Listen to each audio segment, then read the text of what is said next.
The internet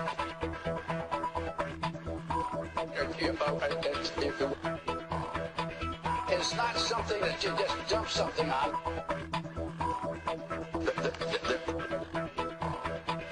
It's not a big truck.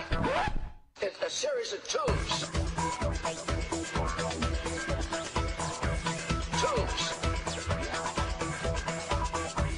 Surely anyone here has defined what net neutrality is. Tangled up tubes. I just the other day got internet was sent by my staff at 10 o'clock in the morning on Friday. It's a series of tubes.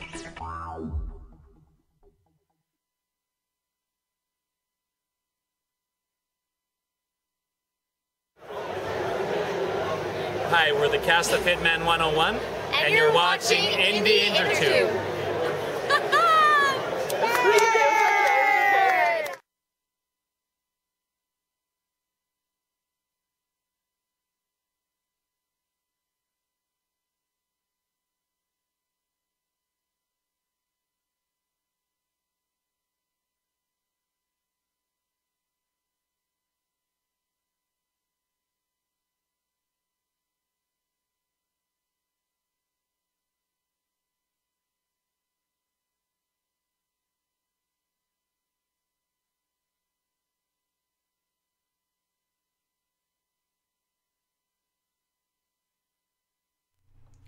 Is that better? So they got no sound from the Hitman 101 thing. No, they should have gotten sound from Hitman 101. When we so. can hear it, they can hear it. I forgot about my mic. Now we have sound, and yay for the cast of Hitman 101. The funny thing about that promo is, if you can believe this, there are actually bloopers from the shooting of the promo. Yeah. And we're going to go ahead and put the promo up on our YouTube channel in high definition, as well as the bloopers. Oh yeah, we have to. Here's our swag. Hey. But yes. So I'm gonna have to color correct. I need to put the software on this computer for that camera. I look like I'm suffering a terrible cold. But yes, we this is the new Crystal Lens Creative Labs camera that we got from Mingo Media. Thanks, JD and Stephanie. It is literally about 3 inches from the table. Because if I put it back where the other camera was, it's this wide-angle shot of all the crap in this room.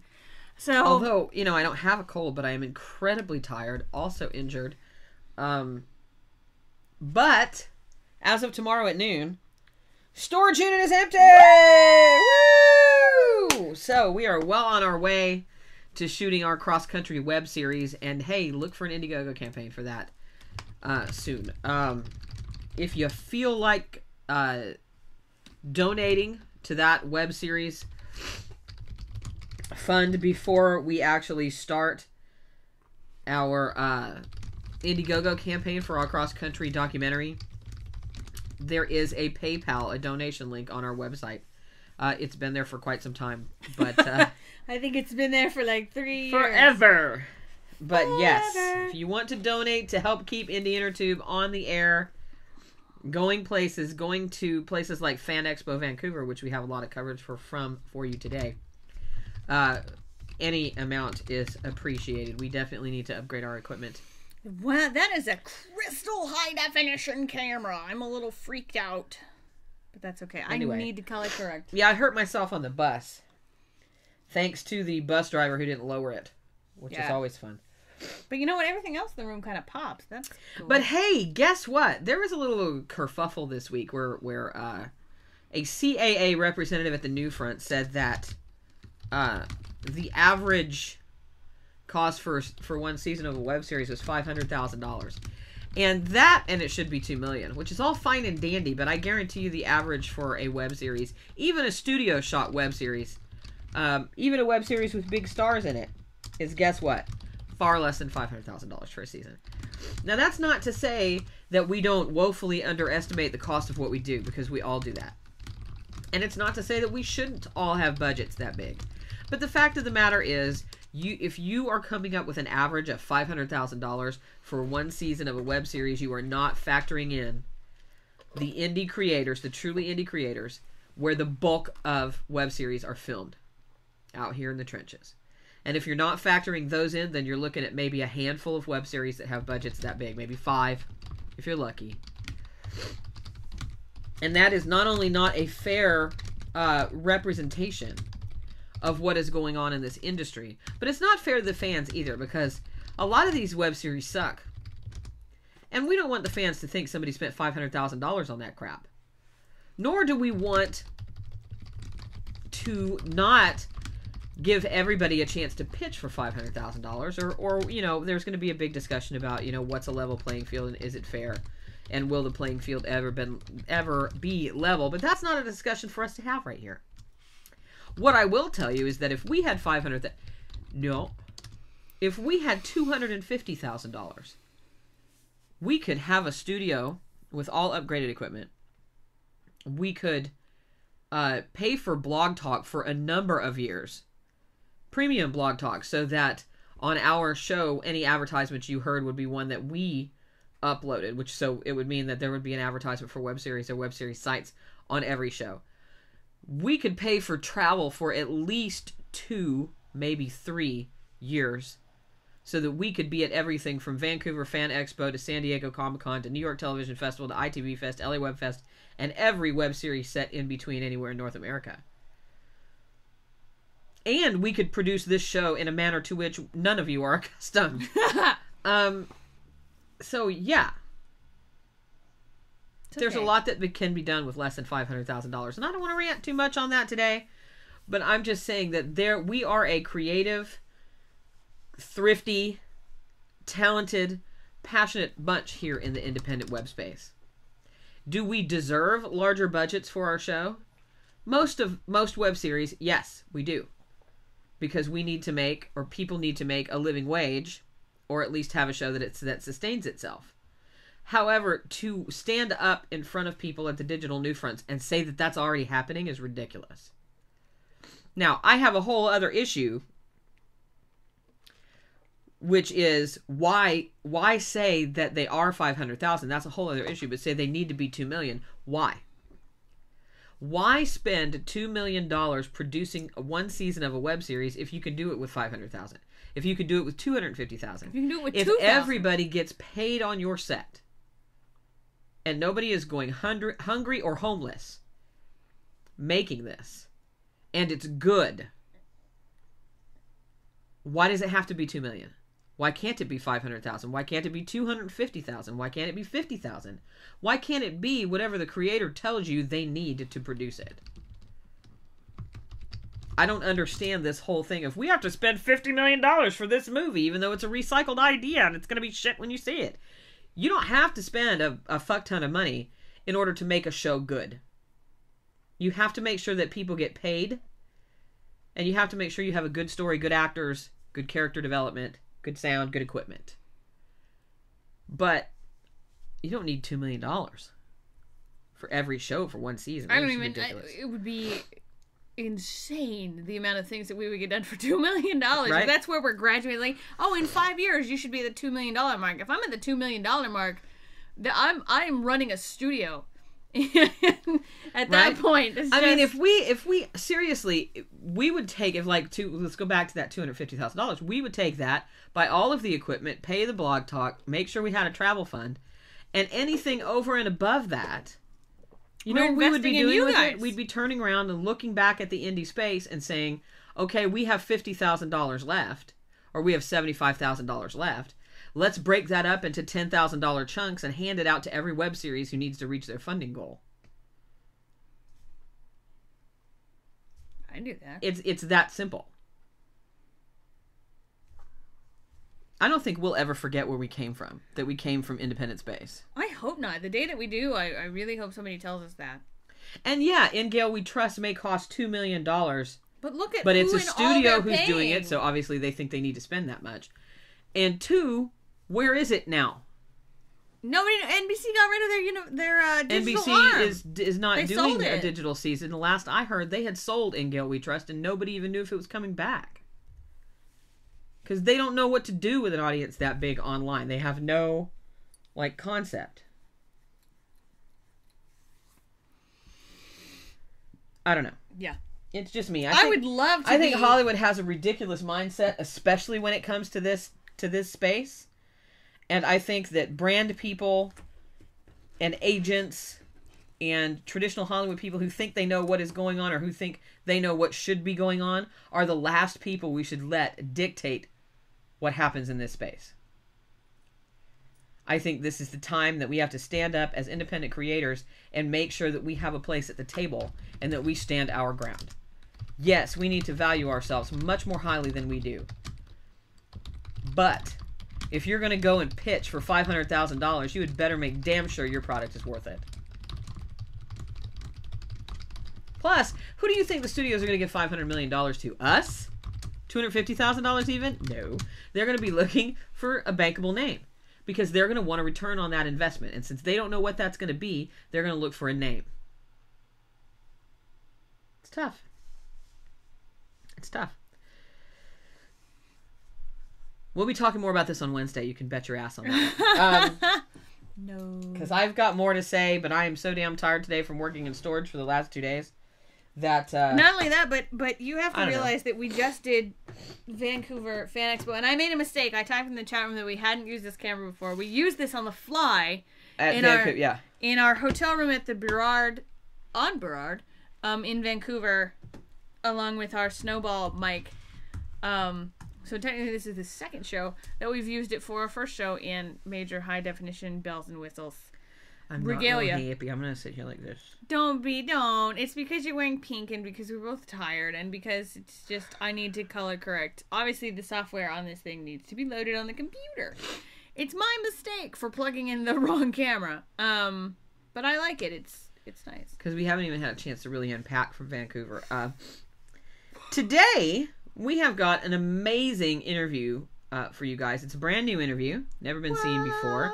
It is an exclusive interview, meaning it didn't come from anybody's YouTube channel. It didn't come from any DVD extras or anything like that. This is an exclusive, brand new interview with adorable Ivan, who is the creator behind Divine the series.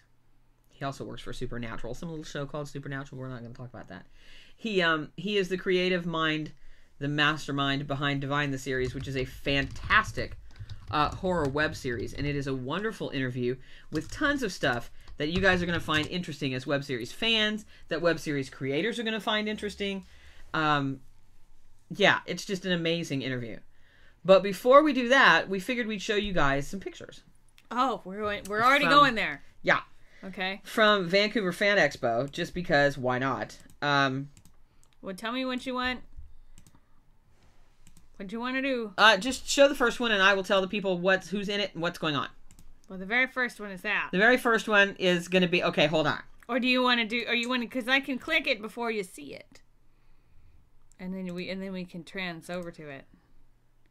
What do you want to do? We've got a mixture here of some celebrity photos, some web series photos, and some silly stuff that we thought we'd show you. That's the first But there are going to be... Most of the photos are already up on our Facebook.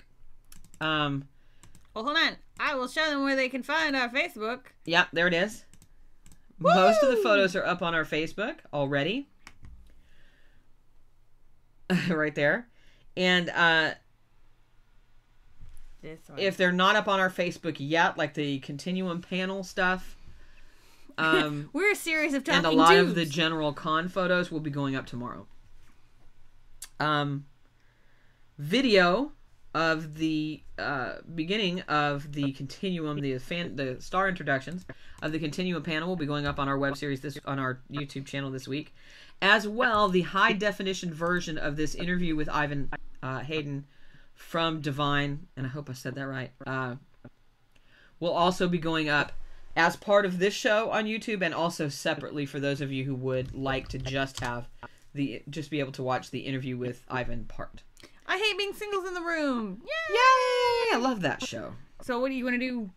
That's the first picture. Okay, so the first picture is... Ready? Yeah. Okay, because you can talk over it. There you go. That's Tony Amendola from Stargate 1.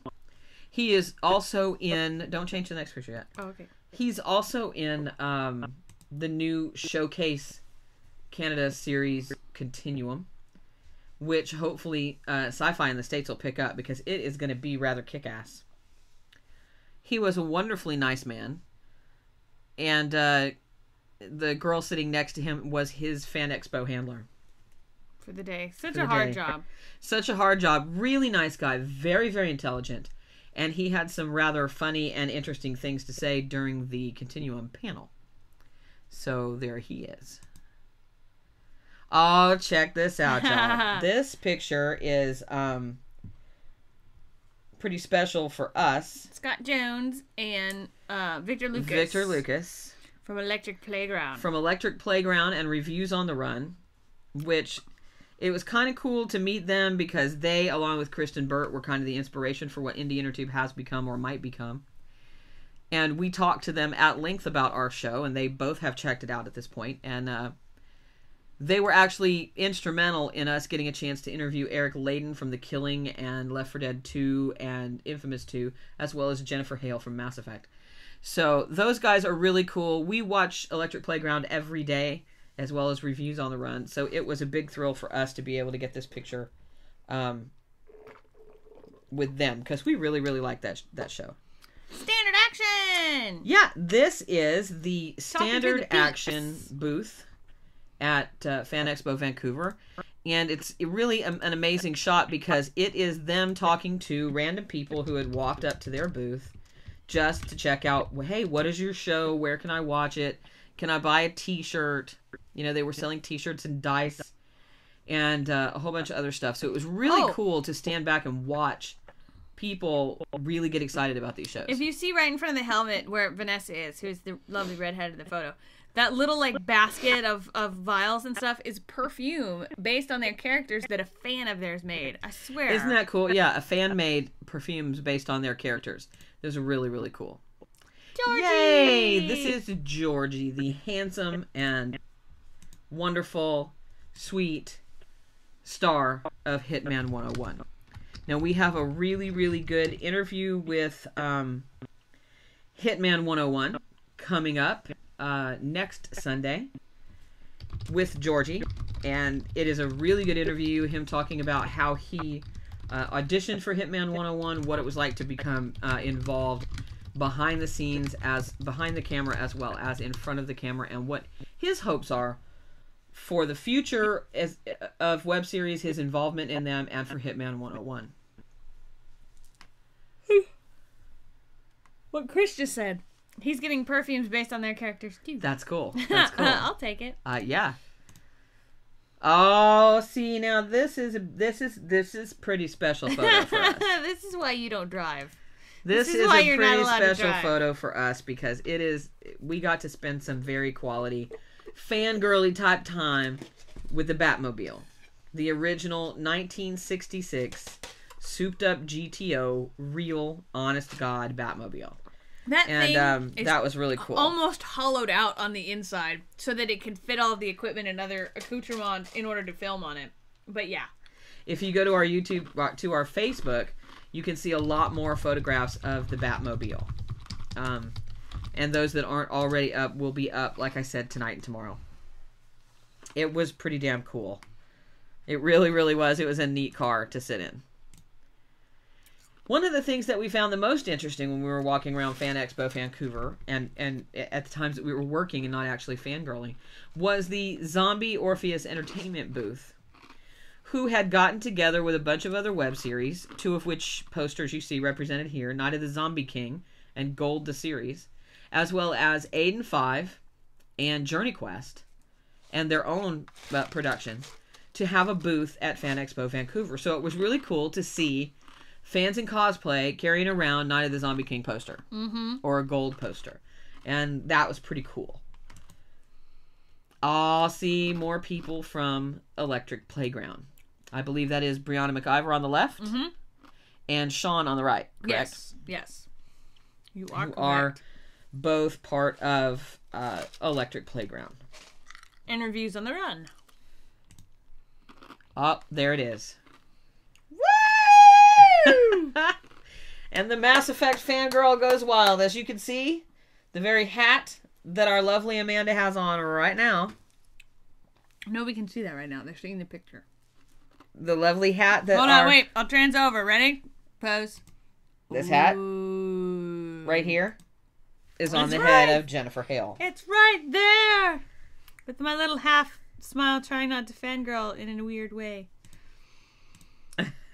Yes!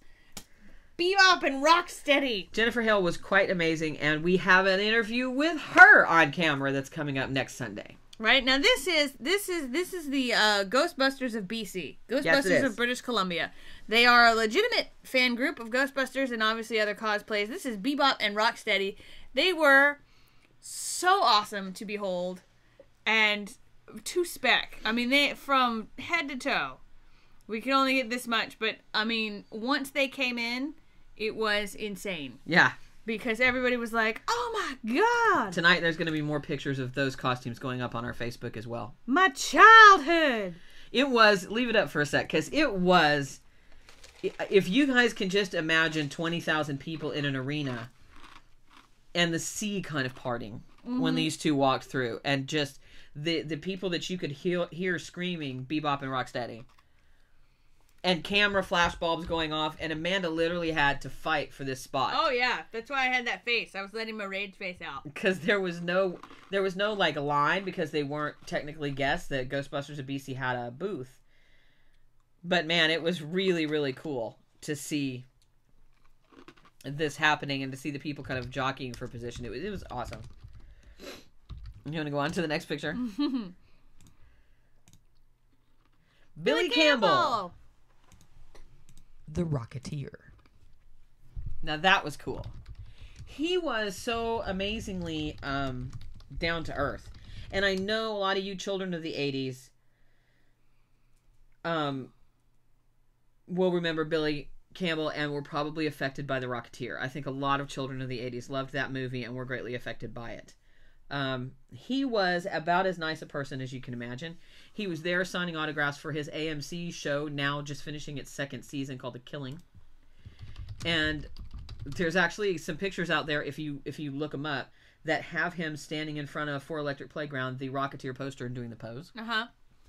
Doing the look up, like yeah. And there was a guy that actually brought his like collector's edition Rocketeer helmet that I don't know who released it. It was either Sideshow Productions or something like that, and it probably cost $1,000. And he brought it to have Billy Campbell sign it. Yeah, I mean, it was just. But what was really neat about him is that, you know, when he wasn't taking people through the line, when he wasn't actually taking people through the line, because he was in line with a lot of video game people, he would just stand up and walk away from the line and go through the crowd line and sign autographs, or just walk through the crowd and sign autographs. He was extremely down to earth, super, super nice, and has aged very well because he is a devastatingly handsome man. Right? Oh, here's one of your favorites. I'll see now. If I can have a Jennifer Hale moment, you are allowed to have an Eric Layden moment. This is Eric Layden, and this was just after we interviewed him in the Electric Playground, the roped-off Electric Playground area in the middle of Fan Expo Vancouver. Eric Layden, plays Jamie on The Killing, which he's a dark, kind of almost sinister, you think, character. I think there's more going on with him, though. But he is also the voice of Ellis in Left 4 Dead 2, for those of you who play it. And he was the amazing voice actor for motion capture actor for Cole McGrath in the PlayStation 3 exclusive Infamous 2. And if you played that game, you will know how much depth of emotion he brought to the beats of that story. And we also got a chance, which you will see next weekend, to interview Eric on camera about his experience doing the motion capture and doing the voice acting for Infamous 2, as opposed to doing just the voice acting for Left 4 Dead 2. It's a really, really interesting interview, I think. Yes. And then here we have some of our favorites. Here's some of our favorite web series people. This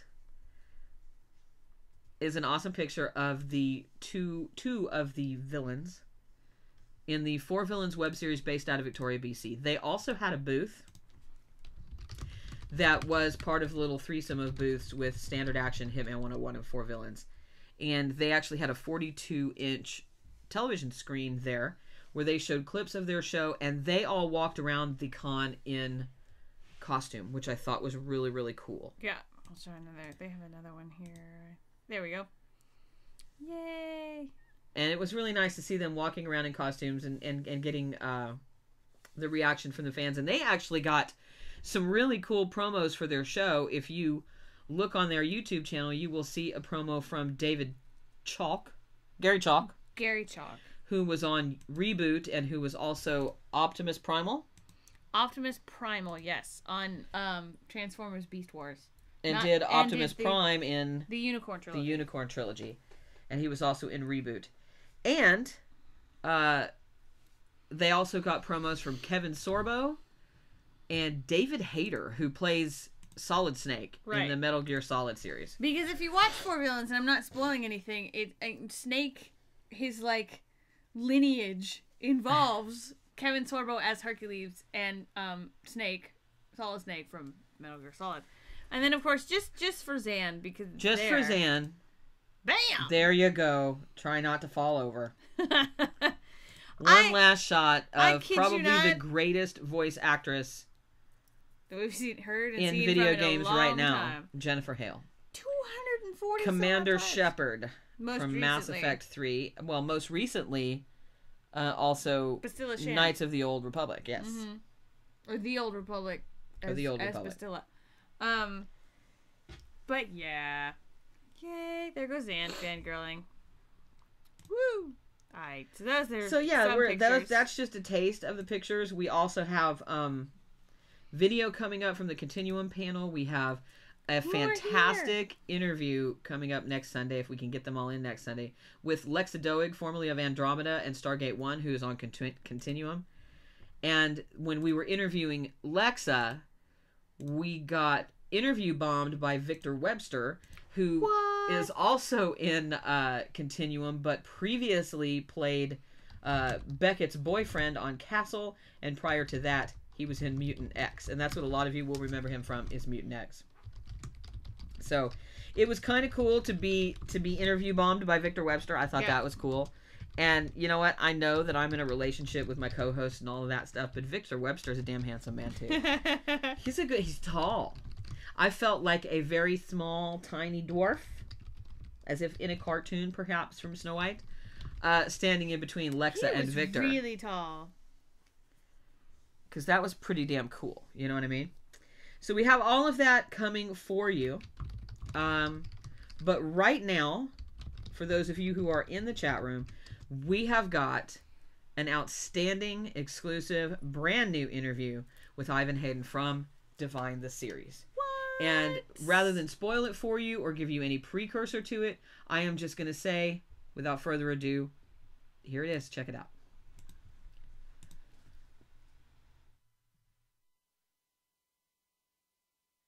Congratulations on the constellation, by the way. Thank you. That's our biggest, to me, it's our biggest single win, really, because what we're trying, are we rolling? We are, yeah. Okay. Because what we're trying to do with the internet, obviously, is change the perception of the internet and the business as a whole.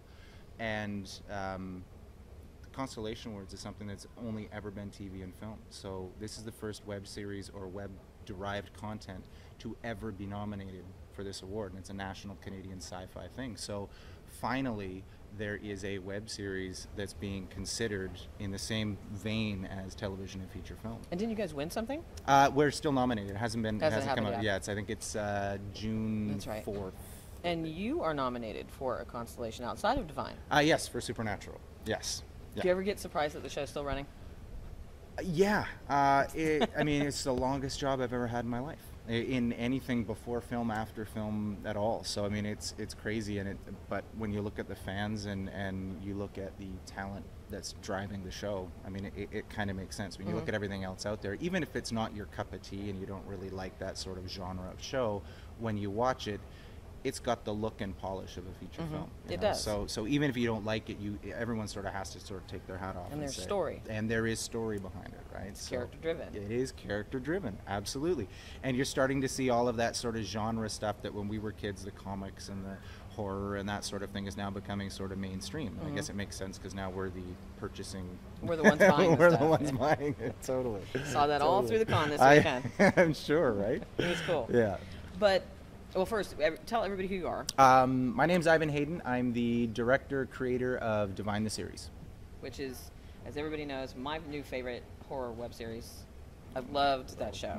You little Beautifully so-and-so. shot, Thank you. beautifully gory. It was indeed. It's one of the things I actually said the gore is like our other character. Totally is. You know, it really is important because when you're dealing with all of that, you know, religious subject matter, the gore is something that sort of puts people off enough that they can start to watch what they're watching without having to go, oh, well, that's religious. I don't like that. So it really is. It's another character. It sets you into the reality in the world. And, you know, one of the things that we're sort of always saying in Divine is that evil exists.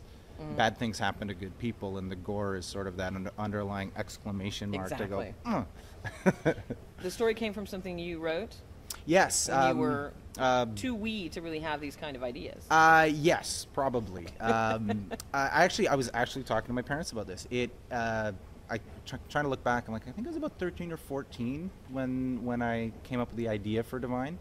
It was about the time that I was being confirmed in the Anglican Church, and my parents always said, you have to go and be confirmed, and after that you can decide what you want to do, but this is how we were raised in our culture, so here we go. So it's also at the time when you get into high school and you start actually getting science and that sort of thing. So I was being told one fantastical set of things and being told another fantastical set of things, and each one saying the other one wouldn't be right, and I'm sort of going at that age going, well, I'm never really going to be out there in space to physically see the Earth go around the sun any more than I'm going to be able to go back in time and go, yeah, Jesus was a real guy and he was the Son of God. So probably talking with my parents, this was that sort of going back in time and trying to figure those things out as a kid. So Did you just hold on to that story for all this time before you, or was it something you were always wanting and trying to make, or did it gestate for years? I have like probably a million of those sort of stories in my head that I always have wanted to make, and specifically for me, they're sort of scenes.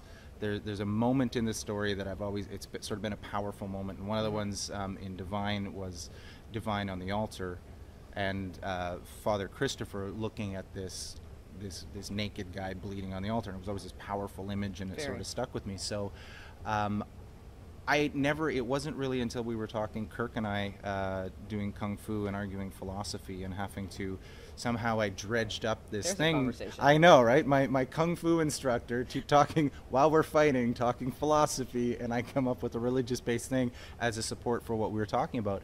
And we talked about the story and what if he did this, and we started to argue philosophy around this whole story idea. And then we just sort of said, well, why don't we make it? And it really wasn't until that moment that it came to me that I could make my own movie. I've always sort of been a visual effects guy and worked in film on other people's projects and hoped someday to direct someone else's project and that sort of thing. And it just sort of came to me like, you know what, I can do this myself, so off we went. It's a striking way to start a show, Yes. to have someone bleeding on the altar. Yes.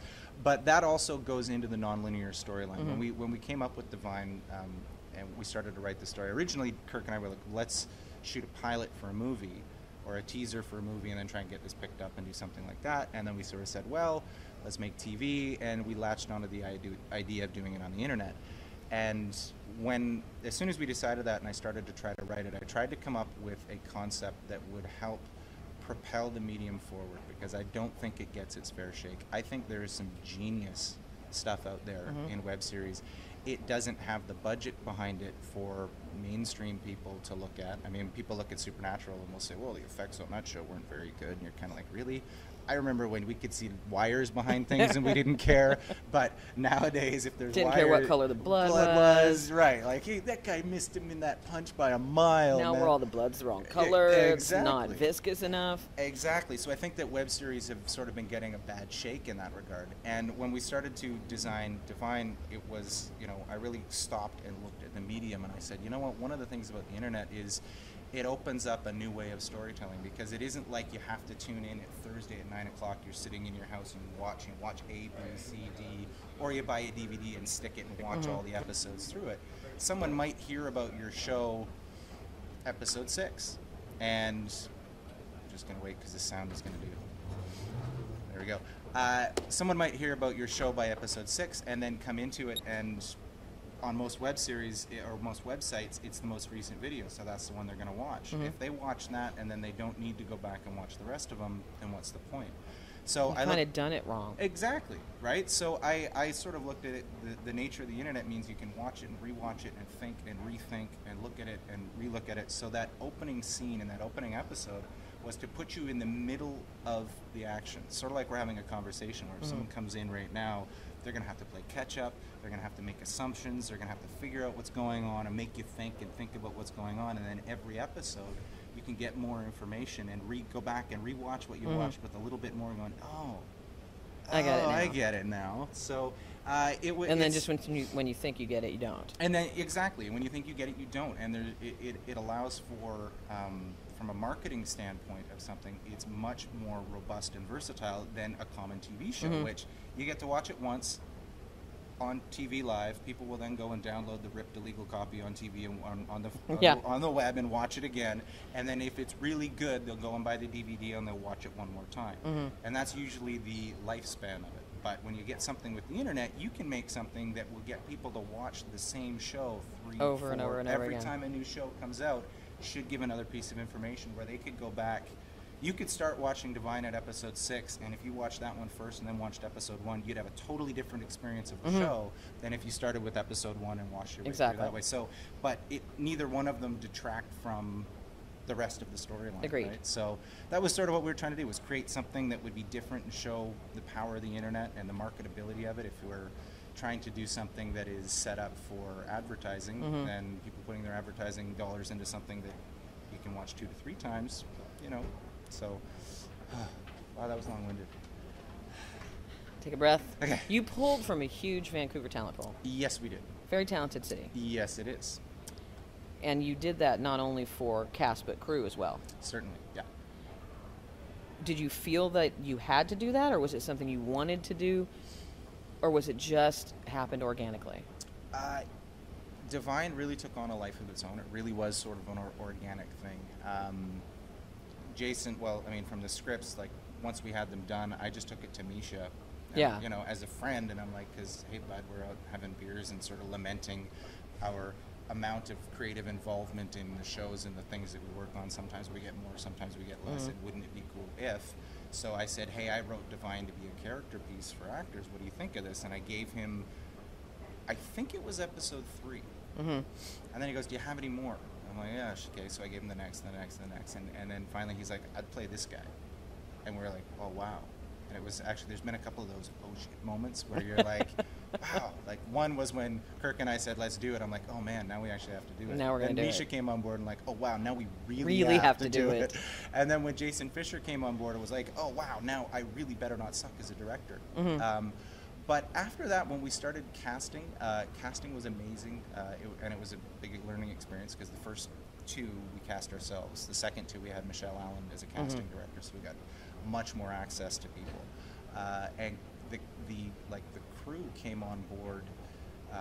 Friends of mine from Supernatural that I've worked with for years. Chris Kapinski came on board, who's directed in web series, and he did Grease, and he's done a bunch of other stuff as well. And the rest of the crew just came out of the woodwork and latched on to Divine like it was, and made it something that, I know it sounds really cliche to say we couldn't have done it without the crew, but really we couldn't have. It's at that point, I'm refinancing my condo and trying to find out how we're going to pay for all this stuff, and everything's costing money, and there's more and more bills coming in. We're going, oh my god, and you have these people that just, the first 2 we shot, it was -15 with the wind chill. It was like -25 degrees, snow's coming, the coldest winter on record. Everyone's volunteer. Not one person failed to show up for nobody was late. Wow. People actually paid cab fare of their own dollar to get there on time. It was that sort of passion where you're like, when you have that drive behind you and you got all this money riding on it, you're putting all your life savings into stuff, and suddenly you go, oh, we can do this. Yeah, You we can know? do this. And we can do this. How could you not do this? And it shows, I think, in every frame on It does. You know, like it, top to Your bottom. DP is amazing. Yes, he is. Yes, he Beautifully is. shot. Yeah. That confessional scene, Yes. gorgeous. Yes. Yeah. I can see that light cross Yeah. Yeah. all the time, just Yeah. as easily as if I had watched the episode 5 minutes ago. That's awesome. Really That's beautifully awesome. shot. That was one of those things, you know, obviously we have the whole comic book sort of thing, and that was one of those shots where I was talking to him, I want to get this cross sort of thing looking on it. He's like, yeah, I know exactly. Because you wrote this as a graphic novel. Yes, yeah. And I mean, we actually, Kirk and I wrote a seven issue graphic novel that we were going to try to release before we released Divine, but we just realized very quickly that trying to learn how to do web series and trying to learn how to do graphic novels at the same time probably wasn't a good thing, so we shelved it. Trying to learn how to do web series. Do you find it different from working on a successful television show? Yes, the business model is totally different, being that there isn't one. I'm so glad that you say that, because we hear a lot, and you've heard us talk about it on the show. Yep. You see a lot of people talking about things in such a way that it feels like they're trying to pigeonhole television onto the web and push it that way and use the same business model. You can't. It's not the same. That isn't it. You're absolutely correct, and that I think is kind of the biggest problem with how the web series and the web and the internet in general is sort of perceived. It's that sort of the idea that you're going to pay a ticket and go and sit in a theater and watch something, or that you're going to pay $29.95 a month and watch something and people will then put commercials in it. Doesn't apply to the internet anymore, because we don't want to watch commercials, and we don't watch commercials when you can go over to that BitTorrent site and download it for free. That's sort of what they do, which is, And we don't want to go on a site that says, I'm sorry, you're not from the United States, you can't watch it. and yeah, exactly, right? And trying to control it in that way. So the business model in Hollywood, you know, their infrastructure is set up based on those principles. So they're trying to adopt a certain business model to a new medium, but they still have to, because television and feature films are still prevalent, it still has to sort of all work together. So there isn't a business model that works yet. There are a number, and I have a great number of ideas. And some. I bet you do. I We'll have a whole, to talk. I have a whole cockamamie. Next time we come to Vancouver, we'll go out to dinner. It'll be Absolutely. Pints. good. Pints works even better. Nice. Even better. Nice. You guys raised money through a campaign. Yes. Kickstarter. Yeah, we did a Kickstarter. It worked well. Are you going to do that for season 2? Uh, Because there has to be a season 2. You know that. Yes. Oh, I know. We just had. That is not a good, nice, very good. It's a no good, bad day way to end the show. It's a true story. We just had the Come Hell or High Water meeting today with Good. everybody. So, we actually have an Indiegogo campaign going on right now. Just because with the timing that we started it sort of was the same time that we're going to the Hollyweb, and then we're going down to LA Web Fest, and then there was this weekend going on, and we haven't been able to give it a lot of attention, but we're starting to shift our gears to push towards that. So there's an Indiegogo campaign. Right now, I think there's 5 days left on the Father Christopher costume bidding Nice. auction, which is out there, which anyone who donates, I think at the $250 mark, gets put into the raffle to win his signed autographed clothes Cool. that he sweat in for the whole time that he was there. Because the next batch that we shot was in the hottest part of summer during the Stanley Cup playoffs, and again, we didn't lose a single crew member, so Wow. it's pretty crazy. Let's talk your thing. Let's talk special effects. Well, You had a hell of a crew, and we at Indie Intertube, and everybody knows this. Amanda's a theater geek, and we are both big into practical effects. right. I don't like to see a lot of CGI. I hate to be able to tell where it is. Yep. Because the blood's all wrong. Yep. It's the wrong color. Yep. And even sometimes when you do practical effects, it's the wrong color. But it's a lost art. These days in Hollywood, you see everything is CG, and when you mention practical effects, people just go, excuse me? True But story. you did Yep. a lot of practical effects. Yeah. I did that because I do visual effects for a living, and I really am a big proponent of, if you can get it practically on the day, get it practically on the day. And There's going to be a lot of post with this one. sorry. No. And there was a time when there was no visual effects, and people were doing things practically to tell the story. And I think that because visual effects has come around, people try to think that everything should be a visual effect, where if you give the special effects guys the time, like the ripping of the coat, the shirt in the back of the Minotaur was awesome. The stepping on the brick, like just the little Stigmata things. in the cab. The stigmata in the cab, right? Like, I mean, was with wicked the, cool. and the nail wound on the back of the wrist and all of those things. I think it is so much more poignant when it's really there. And then you use visual effects as sort of just the engine to propel the machine. The machine is already there, the car looks sexy, it's there. The engine's under the hood, which is the visual effects, the post-production, color timing. And color timing was another big one that's an unsung hero, that all of that blood was bumped up. Like, we bumped it up into the super rich. We, like, you know, the stuff that Sean Travers did as our colorist was unreal. It looks great. And it looks awesome. So we definitely used the visual effects to put the supernatural into it when it was necessary, but we tried to keep things practical whenever we could. And an incredible team. Absolutely. Have you worked with them before? I have. On the first batch, the special effects guy was Gwen Shipman, our special effects coordinator. I worked with him. He was on season 1 and season 2 of Supernatural. The second 4 that we did was Ian Corver, who was the on-set best boy special effects on Supernatural last season. And so I've worked with them before, and I've known them for years. Ian and I actually went to high school together, so it was kind of interesting that I'm doing this high school comic with one of the kids who was in high school with me, but weird. But yeah, I mean, we sort of had this shorthand of... We had you had women on the team too, which was we very cool. absolutely did have women on the team. I love the behind-the-scenes videos, and I loved watching her work. With Michelle running towards the ladder, like, she's come with me, we're gonna go get it. Yeah. And when you did the practical effects with the Minotaur. Yes, Tegan Colby was the on-set key for Schminken Studios on the first 2, who handled all the chest prosthetics and that sort of thing. Tegan handled the next 4. She sort of opened up her own company called Bloodbath and Beyond, and they did that Minotaur. I mean, I know it. It is unreal. She's good. It was unreal. And every time we're talking like more blood, she always had buckets. Like, Tegan, I love her to death. She is so. She was great. That was a wonderful behind-the-scenes piece when she was talking about. They were showing how they did the stigmata and the prosthetic that was used and how they color matched the skin and then going and doing the Minotaur, and the snot was kind of gross, but it worked really well. Yeah.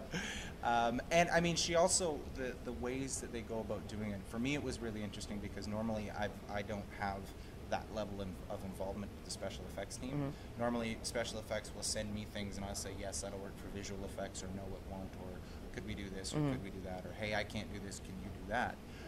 So to be involved from the start, where, you know, originally we were going to have it a mount so that the actor would be looking through the mouth of the Minotaur, our concern being sort of that then you'd start to look like it's the mouth that's looking, exactly, as opposed to, you know, the proper orientation. You know, as we start talking about listening to Tegan, the evolution of that, I'm like, the art and science that goes into just making something like that, like, I would have never thought of that.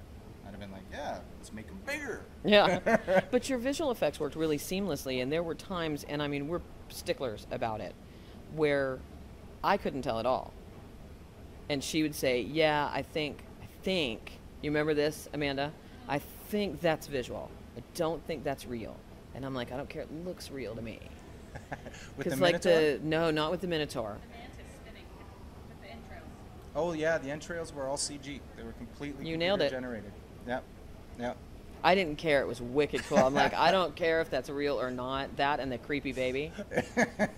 There's been a couple things that when Jason read the scripts and he's just like, dude, we can't do that. Like, no, man, we have to do it. And I think it was I wrote in the script that she rips his entrails out like a Chinese acrobat ribbon dancer. It was close to that. That was so.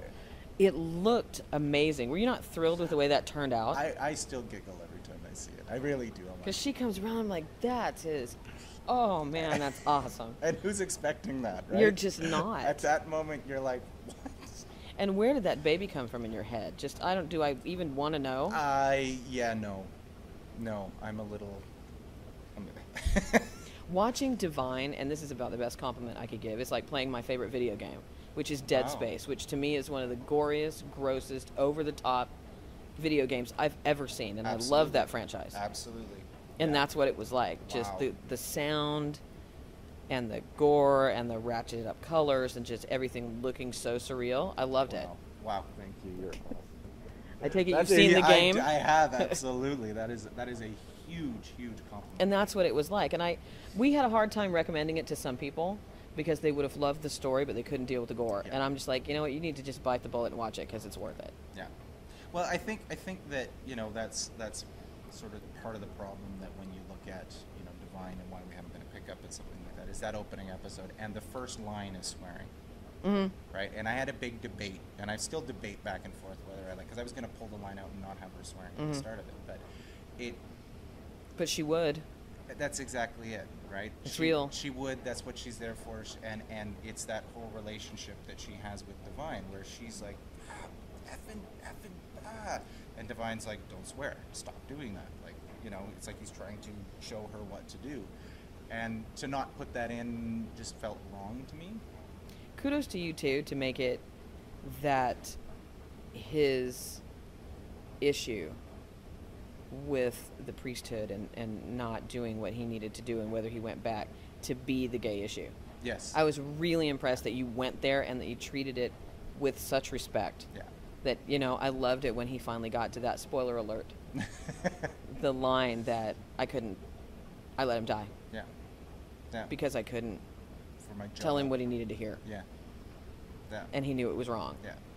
That was such a good beat in the story that you just were like, oh, of course it's that. Yeah, and it's funny because for me, there's every episode. There's a line in every episode that sums up that whole what that episode is about with a single line, and that is the one from that episode. You know, that it's the one where you just go, oh, right. That's it. Yeah. Of course that's it. Yeah. I can't wait to see where it goes next. It goes deeper and darker down the rabbit hole. I have no doubt about that. And Kirk and I were just talking about fight sequences and stunt sequences today, actually, about how far we were going to try to take them. I saw a video of you guys practicing just not too far right out the Too door far. there. That is correct, yeah. So I told her, I was like, I know where that is. We're actually going to be releasing some more behind-the-scenes footage. Awesome. I think we have 2 more sort of Indiegogo-centric campaigns that just to get some people excited about stuff, but get to see some cool behind-the-scenes stuff and some cool interviews with cast, and you get their perspectives on some of the things that have been going on. And there's also a deleted scene that's coming up. I love that you've had so much extra content. We had to plan it that way. It's got people interested. yeah. Keep talking. Yeah, and it's also, it's something that because we only have 60 minutes, we don't have something that's at a DVD distributable level yet. So if you're going to make a web series, make sure you make your web series for the purpose of what you're trying to do. We did Divine to be the pilot episode to get attention and to show what we could do. And 6 episodes at the level of what we were doing was all we could do. We could have gone for another 2 episodes, but then everything would have suffered and it wouldn't have been what we were trying to do. Having said that, if you're making a web series and you're going for a pickup to get funding and something like that, make sure you hit at least 90 minutes of content.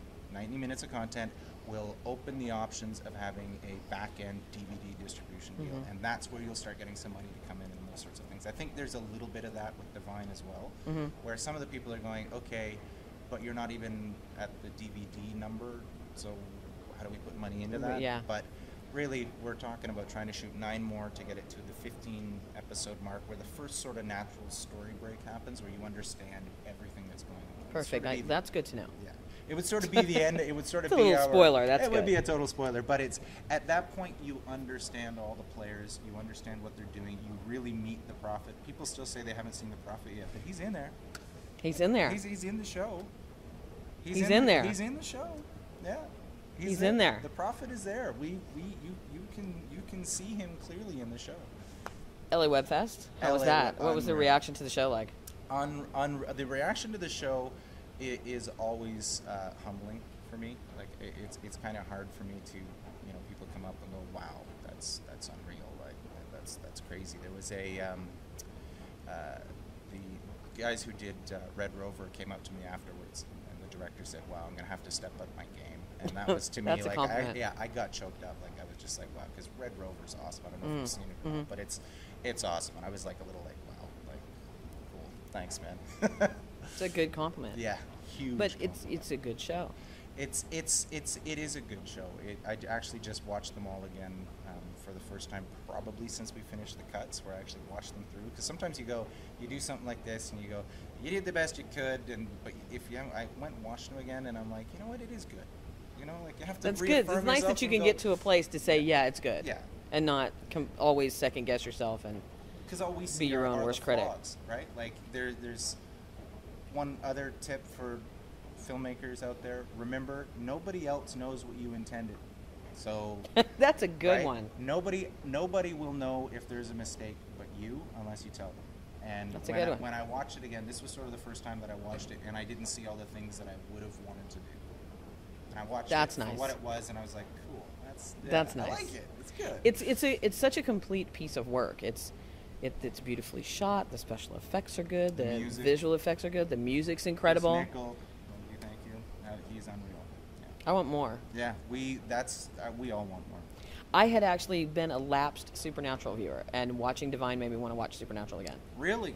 Yeah. I should call up Eric. Are you listening? Yeah. Because I'm like, he works for Supernatural. Maybe I'm missing something. Maybe I should go back and watch. Because I was so into it. Yeah. The first couple of seasons, and then just got busy. Yeah. And the format sort of shifted. The first season was very much a monster of the week on Supernatural, right? Which, you know, if you get into it because that's what you want to watch, the horror show.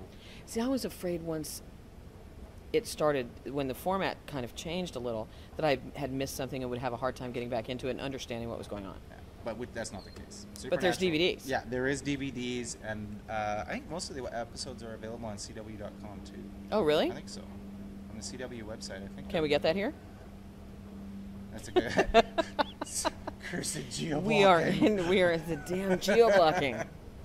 It's frustrating, isn't it? I actually don't know. That is a very good question. Wouldn't that be hilarious if you couldn't watch your own show?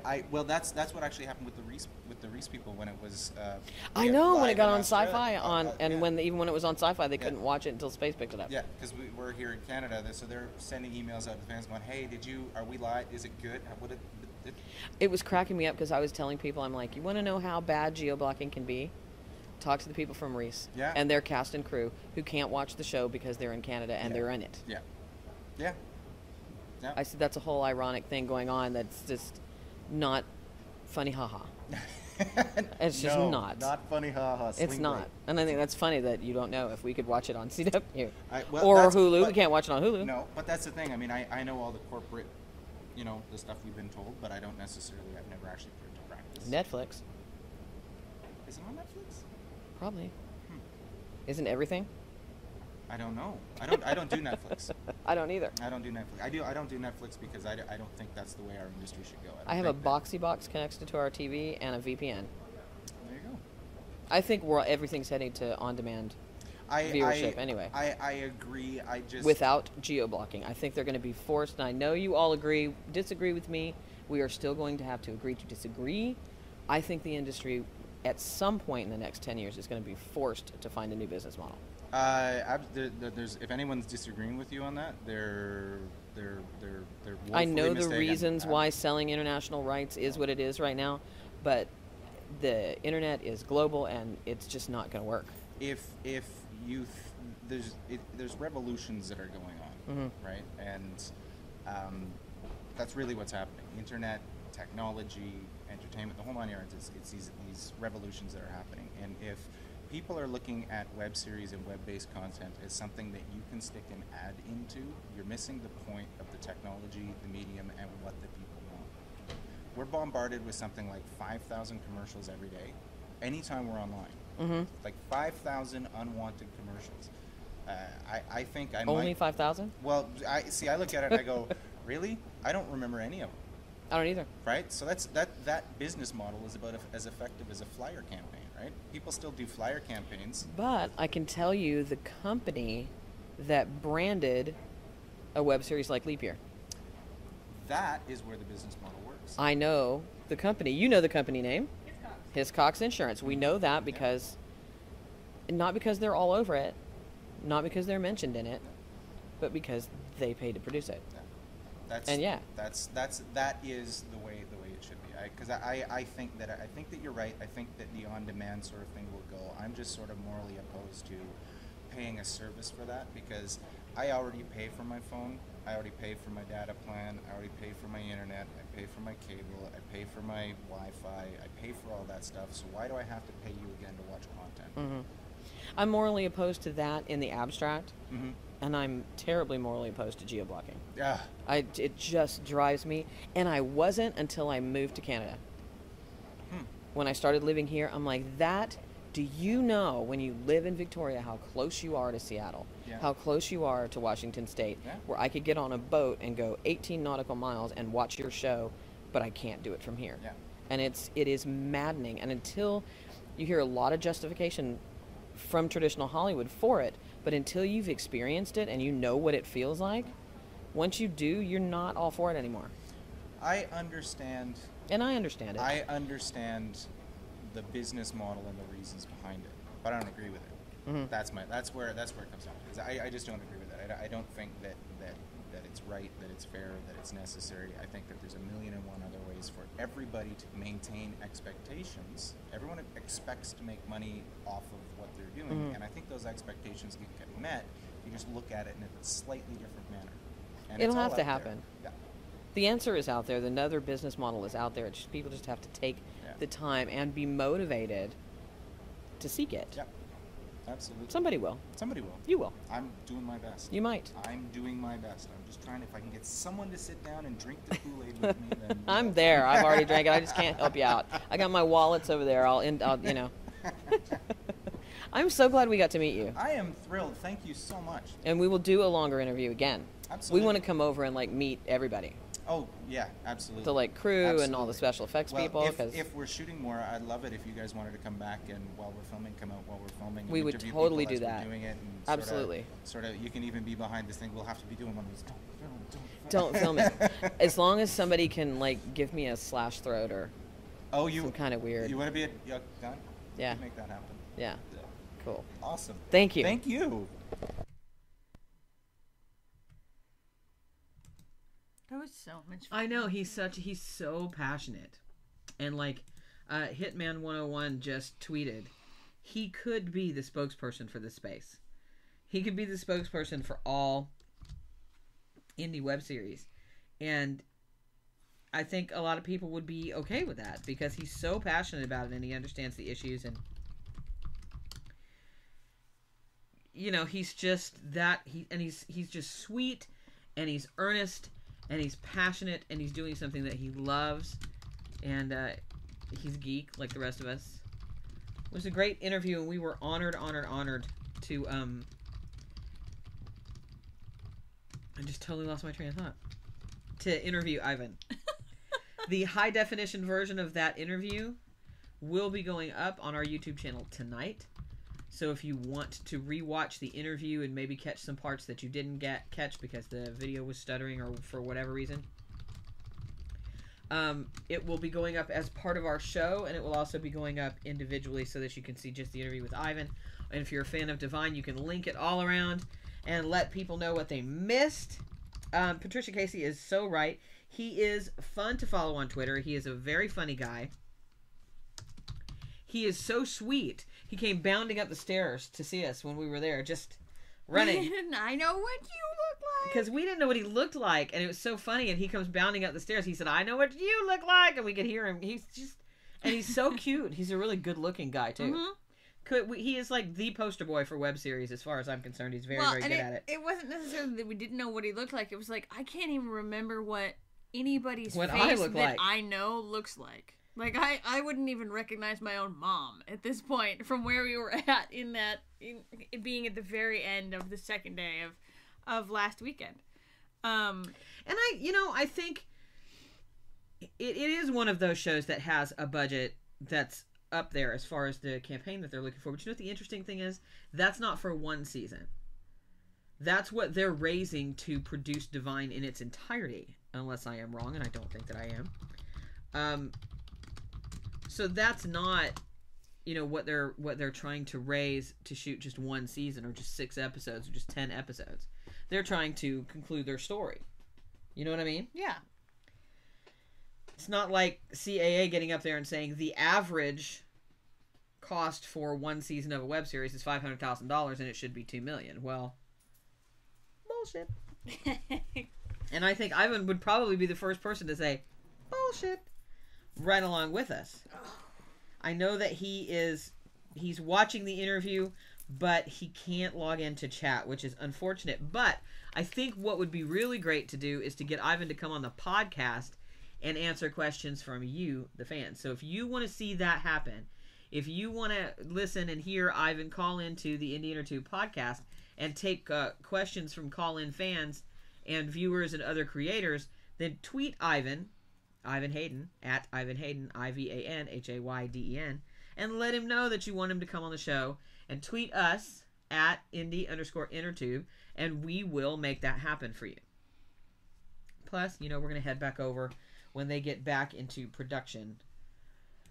But yes, Jeff, that was what was said by a CAA rep at the Digital Newfronts. It's created quite the firestorm the other day when it happened, that the average cost for one season of a web series is $500,000 and it should be $2 million. You got that right, $500K. And there were a lot of creators who were, and it just cracks me up because it's like, and David Nett said it right, it's like they dismissed, and we don't even want a level playing field. We know it's not going to happen. But to have that equation, in order to get to that average in that equation, you had to completely discount every indie web series. Yeah. That does it for less than that average. Basically, they went from you didn't even factor them into the series equation. forward. They started with Lisa Kudrow and kind of went up from there. Right. And it just doesn't happen. 90% of the web series are produced for far less than that per season. We're produced for the cost of the contract negotiation fees for most television shows. A lot of web series are produced for the cost of the cheapest commercial during daytime television, or less, per season. Yes, I know. So, yeah, it's an interesting discussion to have. It's one that we will be continuing to have over the next few weeks on the podcast. But right here, we are going to be covering all of the interviews that we got for Fan Expo. So next Sunday, you're going to see interviews with Jennifer Hale, Eric Layden, the cast of Hitman 101, and Lexa Doig and Victor Webster from Continuum, which is a new series I'll showcase here in Canada.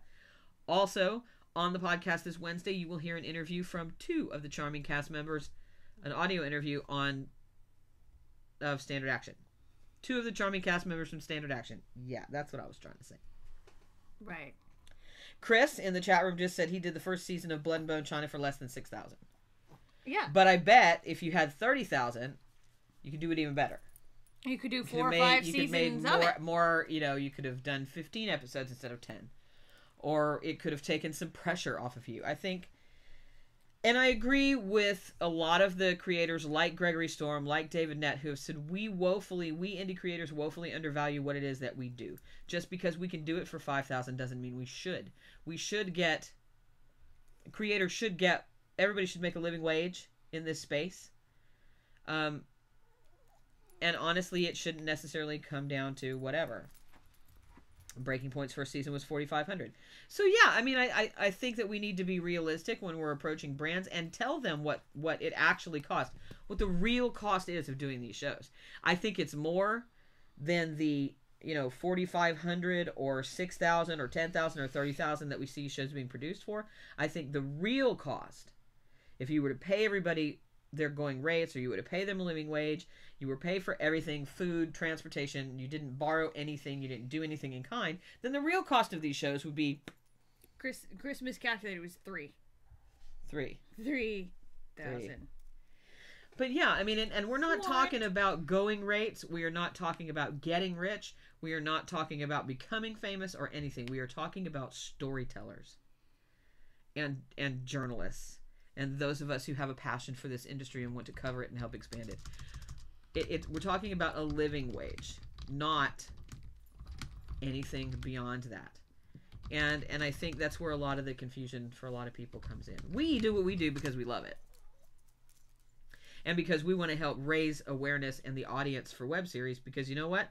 There are a lot more web series out there better than what you're watching on TV. That I promise you. So for those of you who are watching this show tonight, here's what you should do. You should leave this broadcast, go directly to your computers, do not pass go, do not collect $200, and go watch the 6-episode first season of Divine the Series. You can find it on YouTube. Divine the Series. Go and watch it. Tweet Ivan. Tweet the cast. Let them know what you thought. Tweet us and give us your thoughts. Leave your comments on YouTube. Make sure you like the episodes. If you like gory stuff, if you like stories that make you think, if you like psychological thrillers, you will love Divine the Series. And when you're done watching Divine the Series, watch the show that tied with it for Best Horror in the 2nd Annual Indie Intertube Awards. Go and watch Blood and Bone China. And when you're done with that, tweet us and we'll give you a list of shows to go and watch. I have no problems DMing someone, emailing someone a list of recommended shows based on what your preferences are and what you tell us that you like. So if you email us at static@indieintertube.tv. Oh, Back up there again. Holdings. If you email us and you say, hey, I like science fiction, or hey, I love horror, or hey, I like soap operas, I have absolutely no problem emailing you a list of recommended shows. And then we'd love to hear back from you what you thought. See, that's interesting that Karen says with the stuff they deferred, it would have been about $28,000 for the first season. Right. So that's more of what your real cost is. It didn't physically cost you that much because you deferred a lot of it, but that would have been your real cost, probably closer to $28,000 or $30,000 for the first season, which I think is about, that sounds about average to me. Between $30,000 and $50,000, everything factored in, is about average. How, Patricia Casey, that is interesting. A friend of hers just converted their 70-year-old mother and father to Divine. I believe it. Her mom loves it. Well, right? That's awesome. Your mom loves it.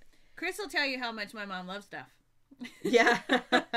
just in case. Thank you, Tunes TV, for putting the link there in the chat room to the Divine the Series YouTube channel. Please go and watch it. Then go watch Blood and Bone China. Then go check out Ragged Isle. Then if you're going to hankering for something else, email us. We are happy to provide you a list. And then we'd be happy to have you come on the podcast and talk about what you thought of them. How's that for a perk? So, you know what? That's it. Yeah, that's it. We're overtime. Cricket's had it. Cricket is so upset with us because we haven't been home. Yeah, she's pretty she's sad like, about... put me down. Look at her. Look at her. Look at her. I She's don't like, want she's it, so man. not about it right now. I don't love you no more. I don't love you right now. You want to go lay back down? Okay.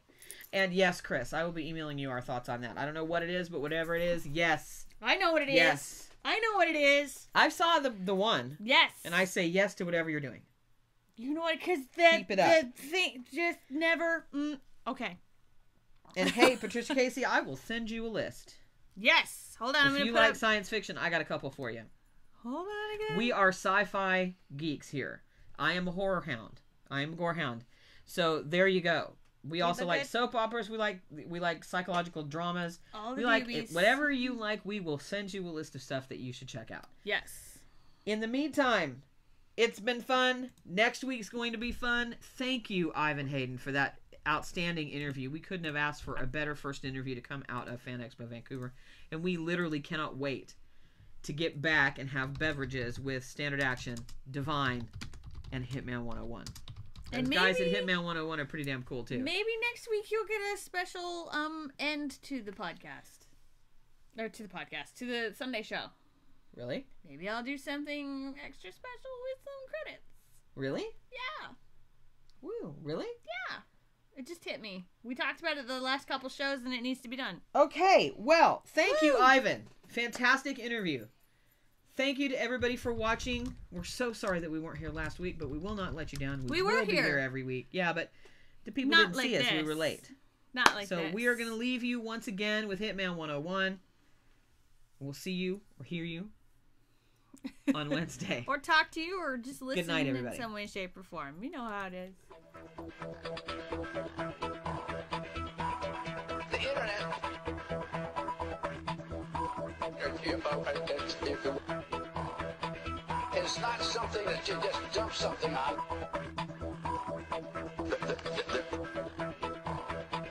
It's not a big truck. It's a series of tubes.